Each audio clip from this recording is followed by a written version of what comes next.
हाँ hello students, आज हम स्टार्ट करते हैं थर्ड एक्सरसाइज हमारी 13.3 प्रोबेबिलिटी की, जो है बेस थ्योरम पर बेस्ड है ना। कौन सी है? बेस थ्योरम सबसे इम्पॉर्टेंट है। ये आरबीएसई के सिलेबस में ये रिमूव हो चुका है, आरबीएसई के सिलेबस में नहीं है, बट ये सीबीएसई के सिलेबस में भी है और कंपटीशन पॉइंट ऑफ व्यू से सबसे इम्पॉर्टेंट टॉपिक है। सबसे इम्पॉर्टेंट टॉपिक यही है प्रोबेबिलिटी का, बेस थ्योरम। इसमें से क्वेश्चन जरूर आता है कंपटीशन में, और एनसीईआरटी में भी इसी में से, सीबीएसई में भी इसी में से बोर्ड में क्वेश्चन आने के पूरे चांसेस, 100% इसमें से एक क्वेश्चन आएगा ही आएगा। ठीक है, बेस थ्योरम जो है वो क्या है? एक्सटेंडेड वर्जन है। क्या है? Extended version. ठीक है, किसका है एक्सटेंडेड वर्जन? ये है हमारी कंडीशनल प्रोबेबिलिटी का, extended version of conditional probability. Conditional probability हमारी क्या थी? वो थी E by F equals to E intersection F divided by P F. ठीक है, E intersection F divided by P F. ये हमने पढ़ा था अपने फर्स्ट एक्सरसाइज में, बिल्कुल पढ़ा था सबने, और बहुत अच्छे से क्वेश्चंस भी किए हैं सबने प्रैक्टिस। और हमारे पास जो कंडीशनल प्रोबेबिलिटी वो इतनी सी थी कि अगर हमारे पास एक कंडीशन दे रखी है, उसके अकॉर्डिंग हमारे पास हमें दूसरे की प्रोबेबिलिटी फाइंड करनी थी। जब एफ हो चुका है उसके बाद ई के होने की प्रोबेबिलिटी। लेकिन ये एक्सटेंडेड वर्जन में क्या है? हमें कंडीशन केवल एक नहीं होगी, हमारे पास दो कंडीशन या मोर देन टू कंडीशंस होंगी। दो कंडीशन या दो से ज्यादा कंडीशन अगर हमारे पास है तो हमें उन क्वेश्चंस को किस तरीके से करना है, वो केवल, ये भी एक कंडीशनल प्रोबेबिलिटी का टाइप है बेस थ्योरम, लेकिन ये स्पेशल इसलिए है और आने के चांसेस इसलिए क्योंकि इसमें एक से ज्यादा कंडीशंस हमारे पास होती हैं। तो इस क्वेश्चंस को, इन टाइप के क्वेश्चन को कैसे करते हैं और इस पर बेस्ड क्वेश्चन आते कैसे, पहले तो इसको एक बार और अच्छे से समझते हैं कि आगे कैसे करेंगे। जैसे मान लो हमारे पास क्या है, एक क्वेश्चन है कि हमारे पास एक बैग फर्स्ट है ना, एक बैग है और एक बैग सेकंड है। दो बैग है हमारे पास। फर्स्ट बैग में मान लो 4 रेड और 3 ब्लैक बॉल्स हैं। सेकंड में वहीं पर हमारे पास 4 रेड एंड 5 ब्लैक बॉल्स हैं। ठीक है, 4 रेड एंड 5 ब्लैक बॉल्स हैं। हमें क्वेश्चन में गिवन है कि अगर मैं बैग फर्स्ट से बैग सेकंड में बॉल ट्रांसफर कर रहा हूँ, बैग फर्स्ट से बैग सेकंड में एक बॉल ट्रांसफर कर रहा हूँ, 1 बॉल ट्रांसफर कर रहा हूँ, फिर उसके बाद मैं बैग सेकंड में से एक बॉल ड्रॉ कर रहा हूँ, है ना, निकाल रहा हूँ, इसमें से एक बॉल निकाल रहा हूँ। तो हमें गिवन है कि ये जो बॉल आई ये रेड कलर की मिली, है ना। मतलब 2 थैले हैं, एक थैले में से दूसरे में क्या किया हमने? बॉल शिफ्ट करी। इसमें से हमने रैंडमली एक बॉल निकाली। रैंडमली का मतलब बिना देखे, हमें नहीं पता कौन सी बॉल निकाली। तो हमने जो एक बॉल निकाली वो हमने जब चेक करी वो रेड कलर की आई। तो हमें बताना है कि जो ये ट्रांसफर्ड बॉल थी, ये जो हमने एक बॉल ट्रांसफर करी थी, है ना, ये कौन सी थी? ये भी रेड कलर की थी। हमें इसकी प्रोबेबिलिटी बतानी है। तो देखो इसमें कंडीशन अच्छी है और किस टाइप का क्वेश्चन है समझ में आया होगा सबको। एक बार और क्वेश्चन रिपीट कर रहा हूं। बैग फर्स्ट से बैग सेकंड में हमने बॉल ट्रांसफर करी। जो बॉल ट्रांसफर करी, हमें नहीं पता कौन सी बॉल ट्रांसफर करी, हमने बैग सेकंड में से एक बॉल और निकाली। अब की बार बैग सेकंड में से निकाली, पहले बैग फर्स्ट में से बैग सेकंड में ट्रांसफर करी, बैग सेकंड से एक बॉल निकाली, वो जो बॉल थी वो रेड कलर की आई। अब उस बॉल के रेड कलर हमें पता है, हमें बताना है कि जो बैग फर्स्ट में से जो हमने ट्रांसफर करी थी बॉल, वो भी रेड कलर की थी, उसकी प्रोबेबिलिटी हमें फाइंड करनी है। क्लियर बात? अब कैसे करेंगे? सबसे पहला काम क्या करो कि ये बेस थ्योरम का नहीं है, बेस थ्योरम में नहीं, मैं केवल सबसे पहले ये समझाना चाह रहा हूं कि इसको करना स्टार्ट कैसे करना, दिमाग कैसे चलेगा इसमें। सबसे पहला काम तो इसमें कितने केसेस पॉसिबल है, हम सारे के सारे केसेस निकालते हैं ना। टोटल क्या हो सकता है हमारे पास, है ना, और हमें पता है प्रोबेबिलिटी का टोटल 1 होना चाहिए। प्रोबेबिलिटी का टोटल हमेशा 1 होना चाहिए, ये हमें पता है। तो टोटल जो होगा वो क्या, मतलब टोटल केसेस कौन कौन से पॉसिबल है, क्या हो सकता है। देखो यहाँ पर रेड है या ब्लैक बॉल है, मैं पहली बॉल जो ट्रांसफर करूं वो इधर हो सकती है रेड कलर की हो, क्या हो, जो फर्स्ट बॉल मैं ट्रांसफर करी वो रेड कलर की हो सकती है। अब जो मैंने बॉल ट्रांसफर करी, यहां से एक रेड बॉल गई, मैंने यहां से एक बॉल निकाली, हो सकता है वो भी रेड कलर की आ जाए। तो मतलब मैं इसको मैं R1 बोल दूं, इसको मैं बोल दूं प्रोबेबिलिटी, देखो इसको मैं बोल सकता हूं P R2 by R1, probability first ball red होने की, प्रोबेबिलिटी सेकंड बॉल के रेड होने की जब फर्स्ट बॉल क्या थी, रेड, है ना। इस तरीके से लिखा जाएगा ना, फर्स्ट बॉल रेड हो गई क्योंकि हमने फर्स्ट बॉल क्या निकाली थी, रेड। जो बॉल ट्रांसफर हुई वो रेड कलर की ट्रांसफर हुई, यहां से जब हम बॉल निकालने वो भी रेड कलर की आ रही है, तो उसकी प्रोबेबिलिटी कैसे लिखेंगे, R2/R1। ऐसा कोई जरूरी नहीं है, अभी समझाने के लिए लिखा है, नहीं भी लिखेंगे तो भी चलेगा। या फिर जब हिंदी में या आएगा तो प्लस, मतलब केसेस जब जब बनेंगे, क्या केस और क्या हो सकता है, ये एक केस है, दूसरा केस क्या हो सकता है। अब केस क्या होगा, यहां से रेड बॉल जाती है ना, यहां से एक बॉल ट्रांसफर करी जो रेड होती और यहां से ब्लैक बॉल आती, मतलब यहां से जो बॉल ट्रांसफर हुई वो रेड थी, लेकिन जो हमें बॉल मिली वो कैसी थी, ब्लैक। बैक 2 में से ब्लैक बॉल निकली, सेकंड बॉल रेड थी, सेकंड बॉल ब्लैक थी, ठीक है। रेड बॉल के ट्रांसफर होने के बाद रेड निकली एक बार, रेड बॉल के बाद ब्लैक बॉल भी निकल सकती थी। मैं सारे केसेस लिख रहा हूं, इस पे अभी मत जाना, मैं ओनली केसेस लिख रहा हूं कौन कौन से पॉसिबल है। या फिर प्लस क्या हो सकता है, P/B1, मतलब ब्लैक बॉल ट्रांसफर करता, अगर ट्रांसफर होती हो सकता है ना ब्लैक बॉल हो जाए, ब्लैक बॉल ट्रांसफर होती उसके बाद रेड बॉल आ जाए, तो ये हो जाएगा हमारा R2/B1। या फिर ये हो जाएगा हमारा ब्लैक बॉल, ठीक है, फर्स्ट में से ब्लैक बॉल, और ये हो जाएगा हमारा इसमें से भी ब्लैक बॉल आ जाए, दोनों जगह से ब्लैक बॉल आ जाए। इसके अलावा कोई केसेस हो सकता है कि देखो हमने रेड के साथ में रेड ब्लैक निकाल दिया, ब्लैक के साथ में रेड और ब्लैक निकाल दिया, और कोई केसेस पॉसिबल ही नहीं है, तो इनकी प्रोबेबिलिटी निकालते हैं। हमें पता है टोटल है ये सारे के सारे केसेस है, तो इनका सम 1 होना चाहिए, इनका सम 1 होना चाहिए। हमने कहीं मिस्टेक करी होगी तो पता चल जाएगा। अब देखो R1 मतलब बैक फर्स्ट में से जो बॉल जा रही है उसकी रेड बॉल के, ये रेड बॉल है ना, इसकी प्रोबेबिलिटी कितनी है, 4/7, रेड बॉल 4 है, टोटल 7 है। अब यहां से अगर एक बॉल गई जो ट्रांसफर करी थी वो रेड कलर की गई, तो यहाँ पे रेड बॉल कितनी हो जाएगी, +1, तो कितनी हो जाएगी, 5/10 हो जाएगी, सही बात है। या फिर प्लस रेड बॉल यहां से जो ट्रांसफर करी वो रेड थी, तो 4/7 इंटू B2/R1, मतलब जो हमने यहां से बॉल निकाली वो ब्लैक थी, ट्रांसफर हुई ब्लैक रेड है ना, उसके बाद निकली ब्लैक, तो यहाँ पर ब्लैक कितनी है, 5, तो 5/10। ब्लैक की बात कर रहे हैं तो ब्लैक कितनी निकल सकती है इसमें से, 5। फिर आती है बात ये नेक्स्ट B1, फर्स्ट में से ब्लैक निकली, तो ब्लैक कितनी है, 3/7 इंटू यहाँ से एक बॉल ट्रांसफर हुई, तो यहाँ पर कितनी हो गई हमारे पास, 6 ब्लैक बॉल्स हो गई। और यहाँ पर क्या लिखा है, यहाँ पर क्या लिखा है, रेड बॉल के निकलने की, तो रेड कितनी रह गई, 4 ही रह गई, 6/10, प्लस यहाँ से ट्रांसफर हुई ब्लैक, तो 3/7, और इधर से भी निकली हमारे पास ब्लैक, तो कितनी हो गई ब्लैक बॉल, 6, तो 6/10। देखो इनकी हमें सॉरी यहाँ पर 10 था, 4/10, ठीक है। अब देखो सबका एलसीएम क्या आ रहा है, सेम आ रहा है ना, 70 70 70 70, सबका एलसीएम सेम है। हमें क्या करना है, केवल ऊपर वालों को ऐड करते जाना है। एलसीएम सबका 70 है, तो 70 नीचे लिख लो, कितना हो गया 20, प्लस ये कितना हो गया 20, प्लस नेक्स्ट कितना है 12, प्लस ये कितना है 18, तो ये कितना हो गया देखो 30 और 40, 70 आ गया, तो 70/70 हो गया। ये कितना हो गया हमारा 1, तो टोटल प्रोबेबिलिटी 1 आ रही है। तो मतलब हमने काम जो किया वो बिल्कुल सही किया। हमने अभी वो बेस थ्योरम नहीं अप्लाई करी, हमने अभी बेस थ्योरम अप्लाई नहीं करी है। हमने केवल क्या किया है, हमने केवल अभी तक टोटल प्रोबेबिलिटी चेक करी है कि किस तरह से काम करते हैं। तो ये हमने टोटल केसेस फाइंड किए। अब हमें क्या करना था, हमें क्वेश्चन में गिवन था कि ये रेड बॉल मिली हमें, तो रेड बॉल कब कब मिल रही है, देखो सेकंड बॉल जो है वो रेड मिल रही है, वो ये है, और सेकंड बॉल रेड कब मिल रही है, ये। तो ये दो केस क्या हो गए, इसको फुलफिल कर रहे हैं।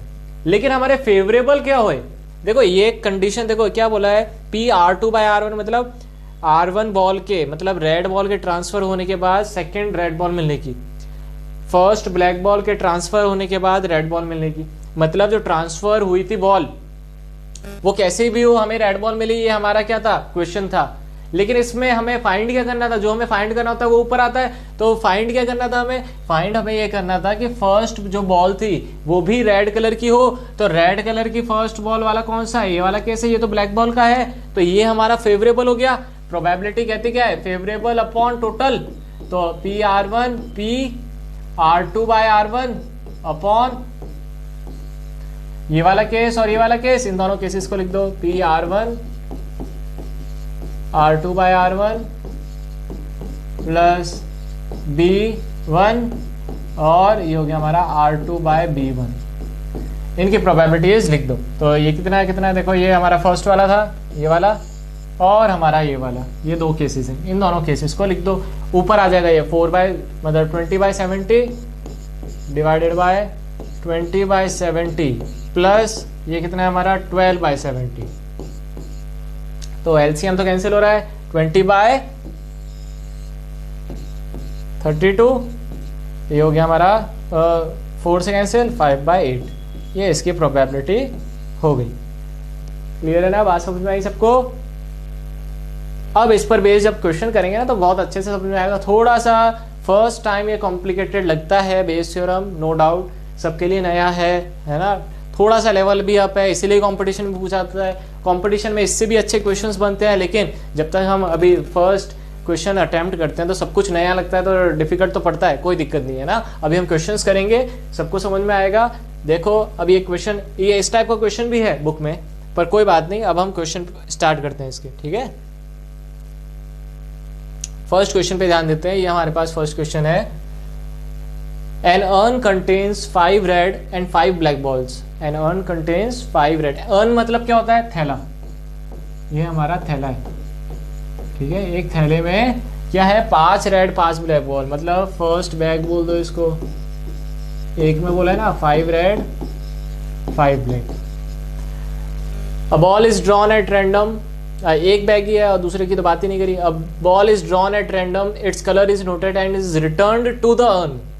मतलब हमने क्या किया, ये बैग में से एक बॉल निकाली, कलर नोट किया, ये बॉल तो वापस डाली, प्लस 2 और बॉल्स हमने वापस से इसमें डाल दी। क्या लिखा है? More over 2 additional balls of the colour, same colour की 2 एडिशनल बॉल्स और हमने उसमें इंक्लूड कर दी, are put in the urn and then a ball is drawn at random. उसके बाद हमने वापस से एक और बॉल निकाली। तो हमने क्या क्या काम किया? हमने पहले एक बॉल निकाली, कलर नोट किया, वापस से 2 बॉल्स के साथ में एडिशनल सेम कलर की 2 बॉल्स के साथ में हमने वापस डाल दी। तो what is the probability that the second ball is red? What is the probability that the second ball is red? Second ball red होने की प्रोबेबिलिटी, इसमें इसने कहीं पे कंडीशन नहीं लगाई। अगर वो बोलता सेकंड बॉल के रेड होने की प्रोबेबिलिटी हमें बतानी है जब फर्स्ट बॉल ये आई थी, या ये क्या दे रखा है हमें, अगर हमें बोला होता कि सेकंड बॉल इस कलर की आई तो फर्स्ट बॉल की प्रोबेबिलिटी बताओ, लेकिन इसने ऐसा कुछ नहीं बोला। इसने सिंपल सा क्वेश्चन पूछा है, what is the probability that the second ball is red? Second ball के रेड होने की पूछी है, फर्स्ट बॉल कुछ भी हो उससे कोई उसको मतलब नहीं है। तो ये हमारा क्या हो जाएगा, देखो प्रोबेबिलिटी PE लिखता हूं मैं इसको, प्रोबेबिलिटी PE। तो सबसे पहले तो ये बताओ कि बैग 1 में से अगर हमसे जो बॉल निकलती वो रेड कलर की आ जाए, PR1, रेड कलर की बॉल मिले, अगर रेड बॉल मिलती हम उसको वापस डालते तो कितनी रेड बॉल्स उसके अंदर डालते? देखो 5 तो थी, ठीक है, इसमें से हमने एक निकाली, क्योंकि मैंने क्या बोला, अगर रेड बॉल आती तो एक बॉल आ गई बाहर, उसको हमने वापस डाला, साथ में 2 और रेड बॉल्स डाली, तो वापस से सेकंड जो बॉल मिली वो भी कैसी थी? रेड कलर की। कब? R1 के बाद में, फर्स्ट रेड बॉल के बाद में सेकंड रेड बॉल के आने की प्रोबेबिलिटी, प्लस पहली बॉल ब्लैक मिलती। देखो इसको पहली बॉल से कोई मतलब ही नहीं है, पहली बॉल ब्लैक मिलती, ब्लैक मिली, हमने 2 और एडिशनल ब्लैक बॉल्स डाल दी इसके साथ में, उसके बाद भी तो रेड बॉल मिल सकती है, किसी ने मना थोड़ी नहीं किया, रेड बॉल तो फिर भी मिल सकती है। तो ये हो गया हमारा R2/B1, ये हो गया, ठीक है। तो हमें क्या करना है, PR1 का मतलब क्या है? फर्स्ट बॉल रेड आए उसकी प्रोबेबिलिटी कितनी है? 5/10, क्योंकि 5 और 5 है ना, ये हो गया 5/10। अब R2/R1 का मतलब क्या है? सेकंड बॉल के रेड आने की, सेकंड बॉल के रेड आने की, जब फर्स्ट बॉल भी रेड आई हो, तो अगर हमने इसमें से रेड निकाली, 2 और रेड डाल दी, तो टोटल रेड कितने हो जाएंगे? 7 बॉल्स हो जाएंगे ना, 7 बॉल्स हो जाएंगी रेड। तो 7 बाय टोटल कितने हो जाएंगे? 12, 7 रेड और 5 ब्लैक, प्लस क्या होगा, अगर ब्लैक बॉल आती तो टोटल ब्लैक बॉल्स कितनी है इसके अंदर? 5 ब्लैक बॉल्स हैं, ठीक है। लेकिन हमें अब कितनी चाहिए, रेड चाहिए, हमें कौन सी बॉल चाहिए, रेड कलर से ही मतलब है। तो रेड बॉल आई जब, सेकंड रेड बॉल होने की प्रोबेबिलिटी जब फर्स्ट जो बॉल थी वो ब्लैक कलर की हो। तो फर्स्ट बॉल अगर ब्लैक होती तो हम 2 बॉल जो डालते हैं वो कौन सी डालते, ब्लैक डालते हैं। तो 7 ब्लैक बॉल्स हो जाती हैं और 5 रेड बॉल्स हो जाती, तो रहती तो 5 ही फिर भी, तो 5 बाय कितना हो जाएगा 12, ये ध्यान रखना। 5 तो ठीक है समझ में आ गया, लेकिन डिवाइड करने में गलती मत कर देना, डिवाइड बाय 10, ठीक है। तो इनका सम क्या हो गया, देखो एलसीएम तो 120 है दोनों का, ये हो गया 35 प्लस 25, ठीक है, कितना हो गया, ये हो गया 60 बाय 120, 1/2 हो गई इसकी प्रोबेबिलिटी, ठीक है। ये बात समझ में आ गई ना। चलो ये हमारा बेस थ्योरम पर बेस्ड क्वेश्चन ही नहीं था, ये ओनली इसने सिंपल सा बेसिक सा एक क्वेश्चन पूछा कि रेड बॉल के होने की प्रोबेबिलिटी हमें बतानी, सेकंड रेड बॉल के होने की। अब देखो इस क्वेश्चन को, देखो अब इस क्वेश्चन को कैसे करेंगे, देखो A bag contains 4 red and 4 black balls. Another bag contains 2 red and 6 black balls. One of the 2 bags is selected at random and a ball is drawn from the bag, which is found to be red. Find the probability that the ball is drawn from the first bag. Find the probability that the red ball is drawn from first bag होना चाहिए, I think यहाँ पे red आएगा। Find the probability that the red ball is drawn from first bag, है ना। मतलब क्या बोला है, बैग फर्स्ट में, ए बैग में, एक बैग में 4 रेड 4 ब्लैक बॉल्स हैं, हमारे पास बैग फर्स्ट है, इसके अंदर 4 रेड 4 ब्लैक बॉल्स हैं। बैग सेकंड है, ठीक है, इसके अंदर 2 रेड एंड 6 ब्लैक बॉल्स हैं। हमें बोला one of the 2 bags is selected at random, दोनों में से एक बॉल को रैंडमली सिलेक्ट किया, बैग को, है ना, हमें नहीं पता कौन सा बैग सिलेक्ट किया है। And a ball is drawn from the bag, वो एक बॉल निकाली बैग में से जो रेड कलर की आई, ये गिवन है हमें, ये रेड कलर की आई बॉल। तो प्रोबेबिलिटी बतानी है जो फर्स्ट बैग में से जो बॉल निकाली थी, प्रोबेबिलिटी दैट द ड्रॉन, अच्छा ball drawn is from first bag, ये रेड नहीं आएगा, ठीक है, क्वेश्चन सही लिखा हुआ है। क्वेश्चन में था कि वो हमें बताना है कि जो रेड बॉल आई वो फर्स्ट बैग में से आई थी, इसकी प्रोबेबिलिटी बतानी, ठीक है, क्वेश्चन करेक्ट है। Find the probability that the ball is drawn from first bag, first bag में से ये बॉल आई, ठीक। चल तो करते हैं क्या, देखो सबसे पहले तो काम करना है हमें लिखने का तरीका, इसको समझना है। PE1 सबसे पहला काम क्या कर रहे हैं हम, E1 और E2 2 इवेंट्स हैं, वो क्या है वो एक्सप्लेन कर रहे हैं। लैंग्वेज लिखना कंपलसरी है, मार्क्स इसी के मिलेंगे। और बोर्ड में लास्ट ईयर, RBSE बोर्ड में लास्ट ईयर ये 6 मार्क्स का क्वेश्चन आया था, ये मतलब इस पर बेस्ड क्वेश्चन जो था वो 6 मार्क्स का था और 5 लाइन का क्वेश्चन था केवल बेस थ्योरम का, और लेकिन वो 6 मार्क्स का क्वेश्चन था। तो PE1 क्या होगा, प्रोबेबिलिटी। सबसे पहला काम क्या हुआ, प्रोबेबिलिटी ऑफ सिलेक्टिंग,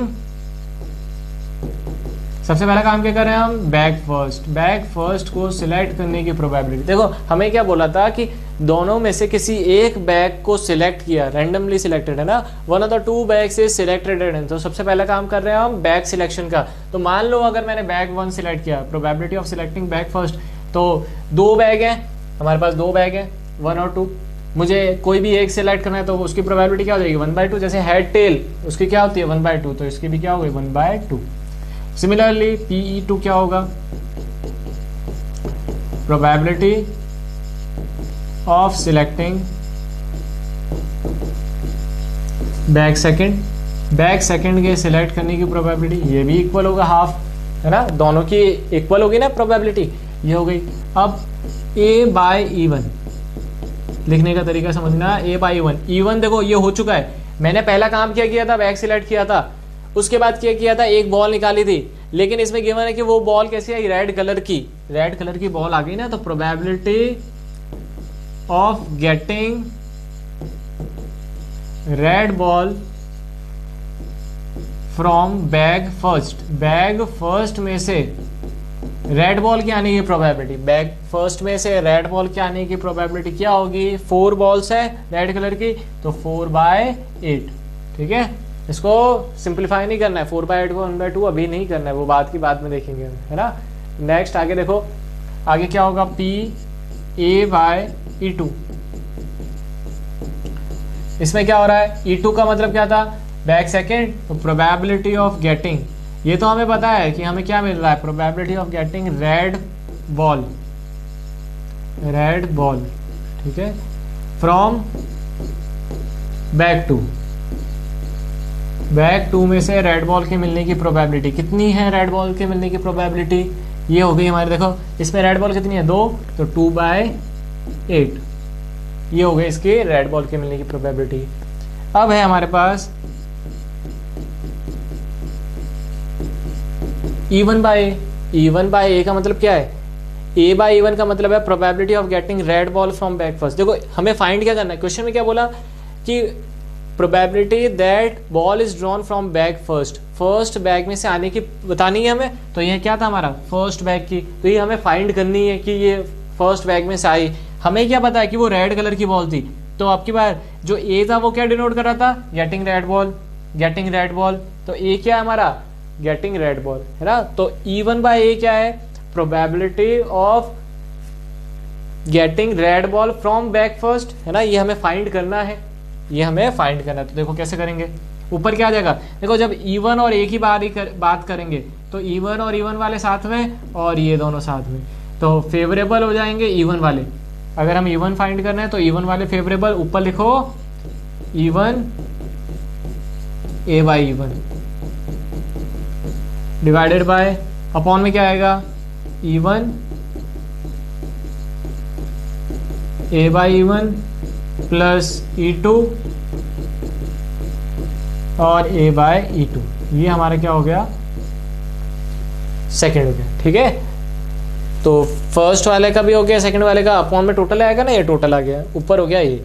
तो अब इसकी देखो प्रोबेबिलिटी कितनी आ रही है, ये हो गया हमारा 1/2, मैं यहाँ पे लिख देता हूँ इसको, देखो PE1/A, ये हो गया हमारा E1 क्या है हाफ, ये हो गया हमारा A/E1 क्या है 4/8 divided by half 4/8 plus half, ये हो जाएगा हमारा 2/8, ये हो गया LCM,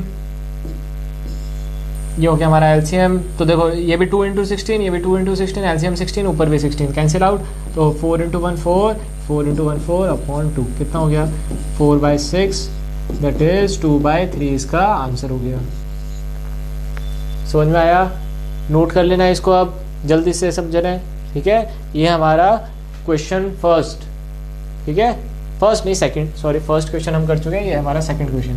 बहुत सिंपल सा क्वेश्चन आता है ना, बोर्ड में कंपटीशन में अच्छे लेवल का आता है, लेकिन प्रैक्टिस हमें करने की ज़रूरत है, तब वो अच्छा क्वेश्चन भी हम सॉल्व कर सकते हैं अगर हमने ये क्वेश्चंस अच्छे से किए हुए हैं। तो लैंग्वेज जरूर लिखना है ना, कैसा भी लिखो, कोई जरूरी नहीं है कि सर ने जो लिखा दिया वो एज इट इज ही छाप के आना है वहाँ पे, नहीं, कोई कंपलसरी नहीं है, कैसा भी हो सकता है लैंग्वेज, थोड़ा अच्छे से लिख दोगे तो हो सकता है मैंने खराब लिखा तुम और अच्छा लिख दो, है ना।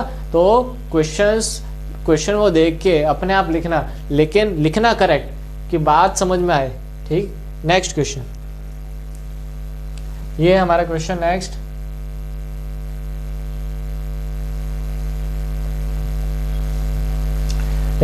Of the students in a college, it is known that 60% reside in hostel and 40% are day scholars not residing in hostel. Previous year results report that 30% of all students who reside in hostel attain A grade and 20% of day scholars attain A grade in their annual examination. At the end of year, one student is chosen at random from the college and he has an A grade. What is the probability that the student is hostelier? तो सबसे सीधी बात तो ये है कि हमारे पास 60% तो hostel में रहने वाले हैं, 40% डे स्कॉलर, मतलब जो हॉस्टल में नहीं रहते, जो आते जाते रहते हैं ना, जैसे जो लोकलाइट होता है, जो लोकल होता है, वहीं का रहने वाला होता है। कुछ कॉलेजेस में जैसे बाहर से आते हैं बच्चे तो वो हॉस्टल में रहते हैं, कुछ जो वहीं के रहने वाले होते हैं, तो ये क्या हो गया 40% डे स्कॉलर और 60% हॉस्टल के। Previous year results report that 30% students who reside in hostel attain A grade. तो जो हॉस्टल में रहते हैं वो 30% अटेन करते हैं ए ग्रेड और 20% जो डे स्कॉलर होते हैं वो, है ना। और क्या दे रखा है, पूरे साल के अंत में एक रैंडमली एक स्टूडेंट को हमने सिलेक्ट किया, है ना, कैसे भी, कोई भी हो सकता है, नहीं पता, रैंडमली का मतलब कोई भी हो सकता है, कॉलेज का एक स्टूडेंट सिलेक्ट किया, उसको उसके क्या था, ए ग्रेड था। अटेन किया हुआ था, उसके ए ग्रेड था, तो वो हॉस्टल का था, हमें उसकी प्रोबेबिलिटी फाइंड करनी है। तो सबसे पहला काम क्या था, सबसे पहले तो कॉलेज में कितने हॉस्टल के और कितने डे स्कॉलर हैं, सबसे पहला मुद्दा यही है। तो हमें सबसे पहले यही काम करना है, P1 probability of the student being hostelier, hostel का हो तो कितने हैं वो 60%, मतलब 60/100। PE2 probability of the student being a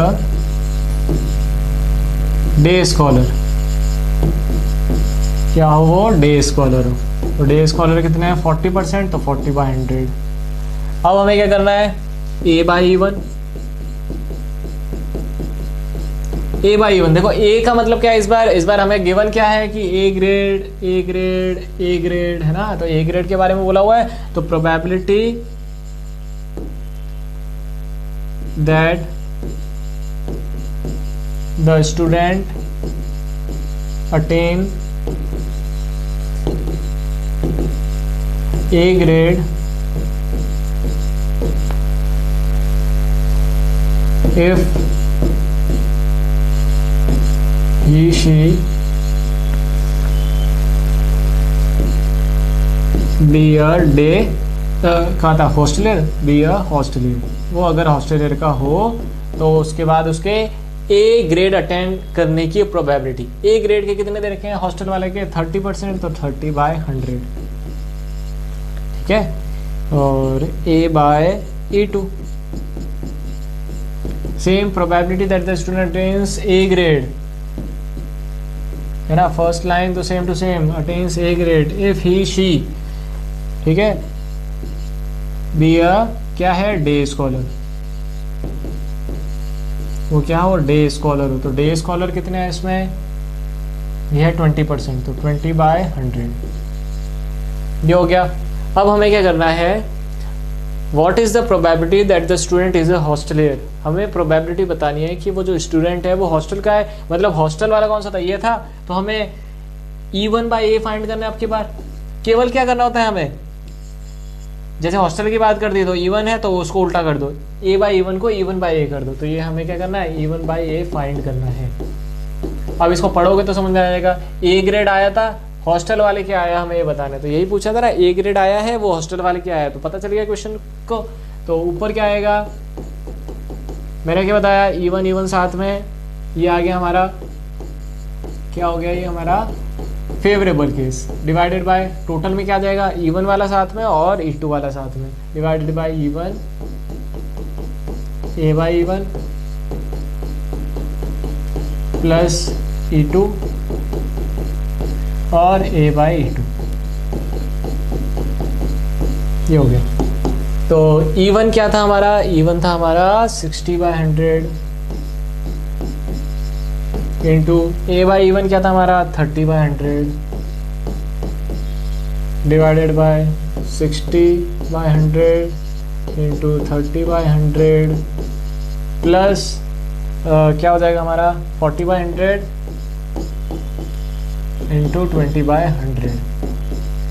इसको सिंप्लीफाई कर लो, कितना आ जाएगा 18/26 है, 18/26 मतलब 9/13, ठीक है। ये हमारा इसका रिजल्ट हो गया, ये इसका रिजल्ट हो गया। क्लियर है सबको, यहाँ तक बात समझ में आ गई। इसको सिंप्लीफाई कर लो और इसका रिजल्ट निकालो, बस ये काम हो गया। चलो जल्दी जल्दी समझना अच्छे से, जहाँ नहीं आया उसको वापस रिपीट करके देखना, ऐसा नहीं कि आगे बढ़ते जाओ। तुम यहाँ पे पॉज कर सकते हो, कोई दिक्कत नहीं है, आराम से क्वेश्चन समझ सकते हो। इंपॉर्टेंट क्वेश्चन आ गया है सामने, अच्छा क्वेश्चन है, इंपॉर्टेंट मतलब अच्छा क्वेश्चन है ना। अब अच्छा क्वेश्चन है तो ध्यान से सुनना है इसको भी।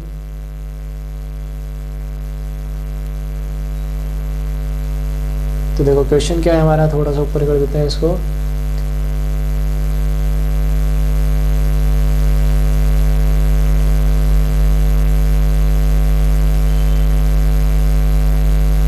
तो देखो क्वेश्चन है, in answering a question on a multiple choice test, MCQ based questions है, ठीक है। अ स्टूडेंट इधर नोज द आंसर और गेसेस, या तो स्टूडेंट गैस करता है या आता है, यही होता है सर हमारे साथ। तो ज़्यादातर तो हमें गैस ही करना पड़ता है, क्योंकि हमें क्वेश्चन याद ही नहीं है, हमने पढ़ाई नहीं करी है, तो हमें तो यही करना पड़ता है गैस का, ठीक है। तो ये करना है। Let 3/4 be the probability that he knows the answer. 3/4 क्या है, उसको आंसर पता है, मतलब होशियार बच्चा है। And 1/4 B the probability that he guesses, और 1/4 क्या है, वो गैस करता है, अनुमान लगाता है कि क्या होना चाहिए। जैसे केबीसी आता है, केबीसी में क्या करते हैं हम रैंडमली कुछ भी 4 में से कोई भी ऑप्शन होता है, हम तुक्का मारते हैं कई बार तो, और कुछ के आंसर हमें पता होते हैं। Assuming that a student who guesses at the answer will be correct with probability 1/4, ये बहुत अच्छी चीज़ दे रखी है। अच्छी चीज़ का मतलब ऐसा नहीं बहुत अच्छी चीज़, मतलब ये क्वेश्चन में बहुत इंपॉर्टेंट चीज़ है।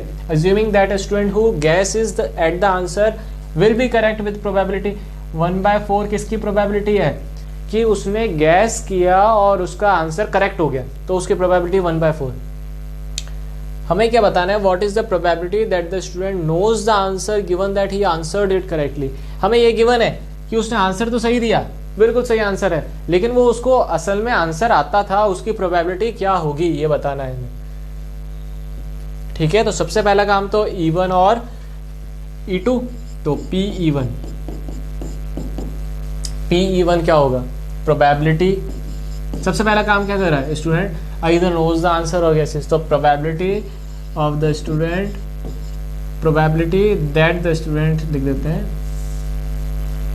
probability that the student knows the answer,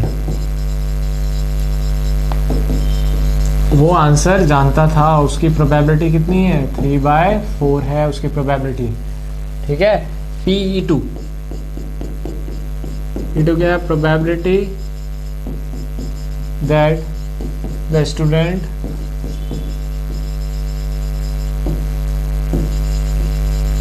guesses the answer, वो क्या कर रहा है, आंसर गैस कर रहा है। गैस करने की कितनी है, 1/4 है उसकी प्रोबेबिलिटी, ठीक है।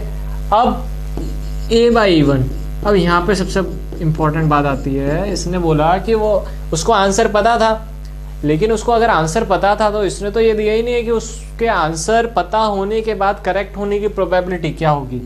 प्रोबेबिलिटी, क्योंकि इसमें क्वेश्चन में हमें क्या बोला है, आंसर इट करेक्टली, तो probability that student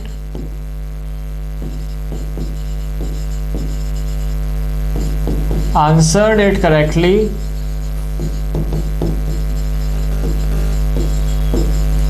if he knows the answer, he और शी कुछ भी करते हैं, ही नोज द आंसर। अगर उसको आंसर मालूम था, उसके बाद उसके करेक्ट होने की प्रोबेबिलिटी क्या होगी, तो क्या होगी उसकी प्रोबेबिलिटी। देखो अच्छे से समझना, अच्छे से सोचना है ना, समझना क्या, अच्छे से सोचना, समझ में तो आ जाएगा जैसे बोलूंगा आंसर में। उसकी प्रोबेबिलिटी होगी 1, मतलब अगर मुझे आंसर आता है तो मैं उसका आंसर करेक्ट दूंगा, क्योंकि हमें कुछ ही तो आंसर आते हैं ना, है ना। जैसे हम क्या कहते हैं कि जैसे केबीसी खेल रहे हैं अगर अपन, तो उसमें से अपन को कुछ आंसर आते तो अपन सही देंगे, गलत क्यों देंगे, जो अपन को एग्जैक्टली आते हैं। देखो आने का मतलब ये नहीं है कि अपन को आसपास का आ रहा है तो हम बोल देते हैं हाँ ये आ रहा है, ये होना चाहिए, ये होना चाहिए, वो भी गैस है। लेकिन जो अगर परफेक्टली हमें आता है कि ये 2 × 2 4 होता है, तो हम 4 बोलेंगे, एग्जैक्टली वो आंसर है, तो वो क्या होगा हमारा, ही नोज द आंसर। अगर हम बोलते हैं 2 2 जा क्या होगा, हम सोच रहे हैं, हम कहते हैं सर 5 भी हो सकता है, 3 भी हो सकता है, 2 भी हो सकता है, 22 भी हो सकता है, तो ऐसा नहीं, वो गैसेस है ना, वो भी अनुमान लगा रहे हैं कि ये हो सकता है का मतलब कोई कंपलसरी नहीं, वो भी गैस में काउंट होता है। तो ये क्या है हमारा, उसको आंसर मालूम था, मतलब उसकी प्रोबेबिलिटी क्या है, सही होने की 1 है बिल्कुल, ठीक है। ये हो गया A/E2। अब प्रोबेबिलिटी क्या है, that student answered it correctly if he guesses the answer, अगर वो आंसर क्या कर रहा है, गैस कर रहा है, वो क्या कर रहा है, आंसर गैस कर। तो आंसर गैस करने के बाद सही होने की प्रोबेबिलिटी कितनी दे रखी है, 1/4, ठीक है। हमें क्या बोला कि आंसर करेक्ट आया, लेकिन क्या बोला है, किसकी प्रोबेबिलिटी निकालनी है, स्टूडेंट नोज द आंसर, उसको आंसर मालूम था, उसकी प्रोबेबिलिटी बतानी है हमें, ठीक है। तो मतलब P नोज द वाले की क्या था, E1 था, तो यहाँ पे इसको उल्टा कर दो, E1/A हमें फाइंड करना है, तो E1 A/E1 ये हो गया, अपॉन में E1 आ गया, A/E1 आ गया, प्लस E2 आ गया, A/E2 आ गया। ठीक है, ये हो गए। अब वैल्यूज पुट कर दो इसमें। क्या है हमारा E1, क्या है हमारा E1 है हमारा 3/4, तो 3/4 इंटू A/E1 क्या है हमारा A/E1 है 1 डिवाइडेड बाय 3/4 इंटू 1 प्लस ये कितना है 1/4 इंटू 1/4। इसको सॉल्व कर लो, कितना आएगा देखो 1/4 तो कॉमन कैंसिल हो जाएगा, 3/3 प्लस 1/4।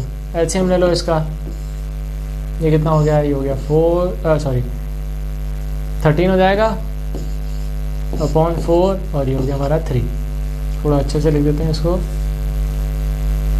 3 ये हो गया हमारा 13/4, ऊपर जाएगा तो 12/13 इसका रिजल्ट हो गया। तो अगर उसको आंसर आता था उसके बाद करेक्ट होने की प्रोबेबिलिटी कितनी है 12/13। ठीक है, नहीं वो क्या दे रखा है, करेक्ट था आंसर, उसको आता था, उसकी प्रोबेबिलिटी कितनी है 12/13। ठीक है, थोड़ा सा आगे पीछे बोलने का अंतर हो जाता है, ध्यान रखना कि सर आपने गलत क्या बोला, गलत नहीं, उसको अच्छे से समझना, दोनों में डिफरेंस है कुछ, वापस से रिवाइंड करके सुनना, दोनों में थोड़ा सा डिफरेंस है। चलो नेक्स्ट क्वेश्चन, ये क्वेश्चन करेंगे बाद में। ठीक है, थोड़ा सा लेंथी क्वेश्चन है और दिमाग घूमने वाला क्वेश्चन है, कोई बात नहीं, ये वाला अभी समझते हैं, देखते हैं, अगर टाइम होता है तो करते हैं कंटिन्यू, नहीं तो नेक्स्ट क्लास में लेंगे। ये क्वेश्चन सब अपने आप ट्राई करोगे और कर सकते हो, है ना, ये क्वेश्चन कर सकते हो। इसमें 3 है, इसको अच्छे से देखना है। इसमें देखो 3 है, यहाँ पर कितने कॉइन्स है 3 कॉइन्स, तो 3 कॉइन है हमारे पास, तो 3 कॉइन होंगे तो क्या करेंगे हम, सबसे पहला काम क्या करना है, देखो there are 3 coins, one is 2-headed, another is biased और थर्ड क्या है अनबाइज्ड है। 1 coin is of the 3 coins is chosen at random, किसी एक को रैंडमली सिलेक्ट किया, मतलब हमारे पास अब की बार अच्छे से समझना, पहला काम E1 होगा, E2 होगा, E3 होगा, तीनों होंगे। क्यों, क्योंकि पहला काम क्या करना है, हम 3 में से एक को सिलेक्ट करना है। तो इधर 2-headed कॉइन भी हो सकता है वो, बायस्ड कॉइन भी हो सकता है वो, और अनबायस्ड कॉइन भी हो सकता है वो। ठीक है, what is the probability that it was 2-headed coin. उसको सिलेक्ट करने के बाद जब हमने टॉस किया तो उस पर क्या आ रहा था, रेड आ रहा था, क्या सॉरी हेड आ रहा था, हेड आने हमें बताना है कि वो 2-headed कॉइन पे आया। तो इसको एक बार ट्राई करना, क्वेश्चन को हो जाएगा, नहीं होता है तो कल वापस से कराएंगे, कल एक बार मैं एक्सप्लेन फिर भी कर दूंगा, तुम एक बार ट्राई करना जरूर। लास्ट क्वेश्चन क्या है हमारा, an insurance company insured 2000 scooter drivers, 4000 car drivers and 6000 truck drivers. The probability of an accidents are 0.01, 0.03, 0.15. One of the insured person meets with an accident. What is the probability that he is a scooter driver? तो accident तो हुआ, लेकिन किसका हुआ, scooter driver का, तो इसकी हमें प्रोबेबिलिटी फाइंड करनी है। ये क्वेश्चन तुम्हें ट्राई करना है। अब मैं एक्सप्लेन करता हूँ हमारा ये लेबोरेटरी वाला क्वेश्चन। ठीक है, क्योंकि ये थोड़ा सा समझने में टफ है, हो सके स्टूडेंट्स तो बाकी सब जने एक बार पहले तुम सब अपने आप ट्राई करना, मैं यहाँ पे करवा रहा हूँ, उससे पहले तुम खुद से ट्राई करना, कोई ऐसी बात नहीं है कि तुम नहीं कर सकते, ट्राई करोगे तो सब होगा। देखो, a laboratory test is 99% effective in detecting a certain disease when it is in fact present. मतलब कोरोना चल रहा है ना, कोविड चल रहा है, तो जो हमारा RT-PCR है वो 99% इफेक्टिव है। इफेक्टिव होने का मतलब क्या है कि अगर डिजीज है तो वो डिजीज शो कर रहा है, वो डिजीज है तो डिजीज शो कर रहा है। ऐसा नहीं, रैपिड टेस्ट की तरह नहीं है कि वो कुछ भी शो करे, है ना, तो ऐसा नहीं। However, the test also yields a false positive result for 0.5% of the healthy person tested. मतलब कुछ गड़बड़ भी है, क्या है कि अगर किसी को बीमारी नहीं है उसको भी वो पॉजिटिव शो कर दे, कई बार हो जाता है ना उसमें भी, तो जिसको नहीं है उसको भी शो कर दिया पॉजिटिव, तो ये क्या है 0.5% है। अब ये सारा, ये पूरा यहाँ से लेके यहाँ तक यही एक्सप्लेन किया हुआ है। If 0.1% of the population actually has the disease, 0.1% of the population मतलब टोटल पॉपुलेशन में से ये बिल्कुल बिल्कुल अपना वही बनते जा रहा है कोविड का, है ना, कोरोना का। 130 करोड़ में से देखो 0.1% of the population actually has the disease. असल में इतने लोगों को डिजीज हो चुकी है ना, बीमारी है। तो what is the probability that a person has the disease given that his test result is positive. मतलब एक्चुअल में उसको बीमारी है, ठीक है, और उसको पॉजिटिव शो किया। मतलब यहाँ पे क्या लिखा है देखो, a person has the disease given that his test result is positive. Test result positive आ गया, हमें ये बताना है कि वो असल में बीमार था, फिर रिजल्ट पॉजिटिव आया है, ऐसे ही नहीं आया, गलत का नहीं आया ना, हेल्थी पर्सन का नहीं आया। तो हमें सबसे पहला काम क्या करना है, हमें पहले तो ये डिफरेंशिएट करना है टोटल पॉपुलेशन में कितने बीमार है और कितने नहीं है, है ना, मतलब कितने डिजीज्ड है और कितने हेल्थी पर्सन है। तो सबसे पहला काम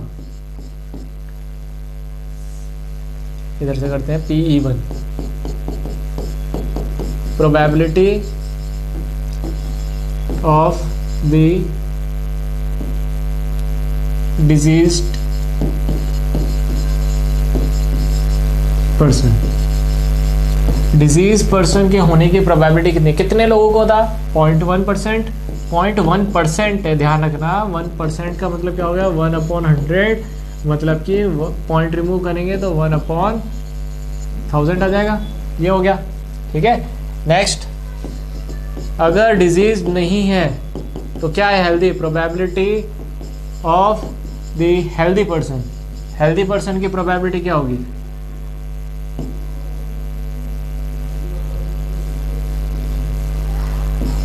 ठीक है, हेल्दी पर्सन की क्या होगी, ये हो जाएगी हमारी टोटल माइनस 0.1%, मतलब 1 - 1/1000 कितना हो गया, 999/1000। टोटल में से इसको माइनस कर दें, ये हो गया, क्योंकि हमें पॉपुलेशन इस बार गिवन नहीं है। A/E1 का मतलब क्या हो गया कि रिजल्ट पॉजिटिव आ रहा है, वो क्या था, डिजीज पर्सन। तो probability that the result shows positive for diseased person। Disease person के शो सही कर रहा है, मतलब जो असल में बीमार था उसको बीमार शो कर रहा है, वो कितने 99% इफेक्टिव है, तो 99/100। चलो next, A/E2 probability that the result shows positive for healthy person। healthy person को भी वो क्या शो कर रहा है,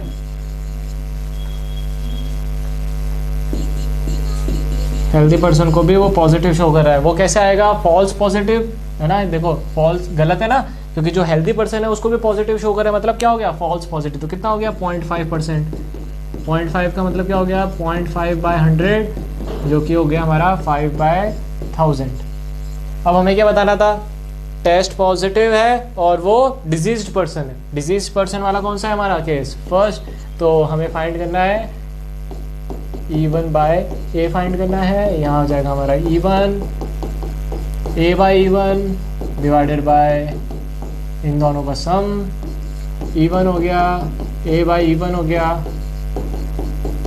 प्लस E2 हो गया और A/E2 हो गया। अब सिंप्लीफिकेशन तुम्हारे भरोसे है, तुम्हें ही करना है अपना, मैं नहीं करूँगा सिंप्लीफिकेशन। कैलकुलेशन तो कर सकते हो, LCM सेम आएगा, कॉमन लेके कैंसिल आउट कर देना, हो जाएगा सॉल्व, करना इसको ट्राई। और ये आज के लिए हमारा इतने ही क्वेश्चंस हैं, कंप्लीट हो गया, है ना, अप टू 7 तक, 7th क्वेश्चंस तक तुम्हें कंप्लीट करने हैं। आगे के क्वेश्चंस ट्राई करना, हो जाते हैं तो बड़ी अच्छी बात है। कल मैं वापस से 8th क्वेश्चन से स्टार्ट करूँगा। ओके।